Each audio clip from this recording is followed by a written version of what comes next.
Well, fans, I'm having a really weird stare down with my wife over here, who likes to be just as stubborn-headed as I am. Literally, we have come up with the word that we are not crazy, we're just Thompsons.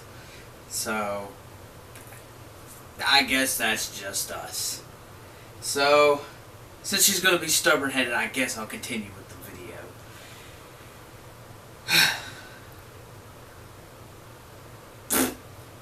Alright, so getting into the discussion of Friday the 13th in film series. Doing a second rant here is we're going to get into some big discussions about certain things and actors that played parts and stuff like that.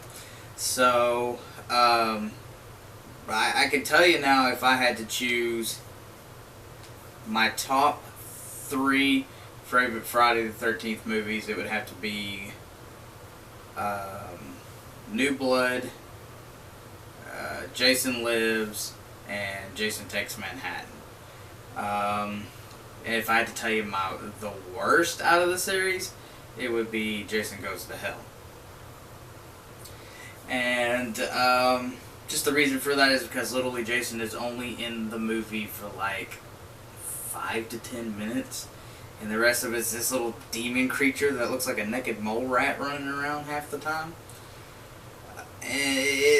Yeah, I watched the special features discussing some of it, and the director said that a lot of people walked up to him and said that was an excellent movie. It was something new and fresh. And I understand that you're trying to bring something new and fresh to the table, but sometimes that isn't the best for a movie. If you stick straight to the pattern that made the movies great and add a few new things here and there, then you've added some new stuff. But completely taking Jason out of the movie was the worst decision you could have ever made. In my opinion, best actor to play Jason is Kane Hodder.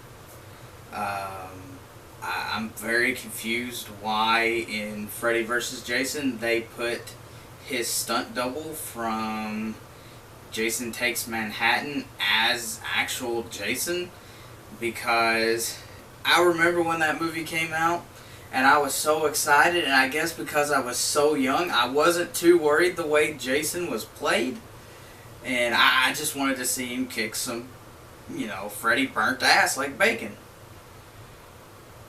And I was excited about that. But now, sitting back down and watching it again with my wife who never had seen it, I realized that Jason acted like he had a pole shoved up his ass the whole entire movie. And I understand that Jason's pretty much only bones and barely skin and stuff, but he should move around a lot better than what he did.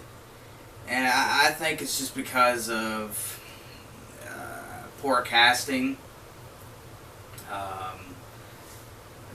All the other, you got the guy that played Freddy for years, who made the film series perfect for those. But you didn't get the guy that played Jason that brought in Friday the 13th a lot of money.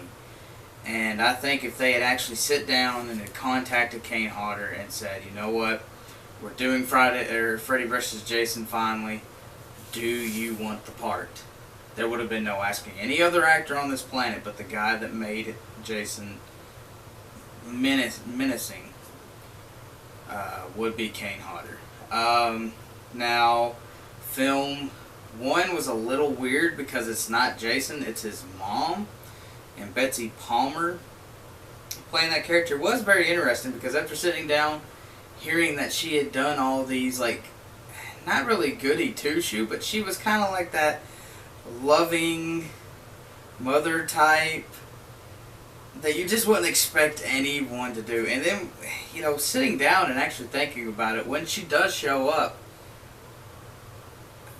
I think when the movie came out, no one expected it to be her, but after me watching it, I knew the instant, because the whole time you had never seen her show up on that film until like close to the end when the last girl was still alive. I knew instantly that it had to be Betsy Palmer. And Kevin Bacon making a huge cameo in those in that movie. That's a big ironic cliche right there. Kevin Bacon, who's a really famous actor, played in the very first Friday the 13th. And Johnny Depp, who's a really big name actor, played in the very first Nightmare on Elm Street.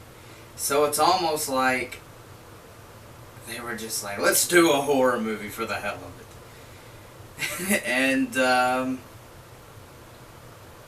it was kind of interesting to see that they did something like that. Jason X wasn't too bad. It was kind of like what you were looking for. They stuck to what they knew that made Jason great, but they added something new to it at the same time. I still got to finish the bonus features. I haven't got the chance to finish those. I'm doing the Chronicles with the Tales of the Chronicles of Friday the 13th in order. And I'm, really excited about, what to see with this 2017 Friday the 13th movie. I'm really glad that they decided to break away from the found footage version of that movie, because there's only so many movies you could do a found footage version. Just to get off, get out of here real quick and, go take care of a friend's autopsy that kind of needs it. Most of the movies are good. Handful that are bad. He's my favorite slasher. Always has been since I was a kid. And I can't wait to play the game for Friday the 13th. I can't wait to see how Gun Media, I believe is what the company that's making it, does with it. And I hope that I have the money to actually go to Scarefest, because Kane Hodder's going to be there, and he did announce his retirement from horror completely after this year. So if I could literally get his name signed on this package, it would be totally worth it. But, so I'm going to sign off here, and remember to stay gory.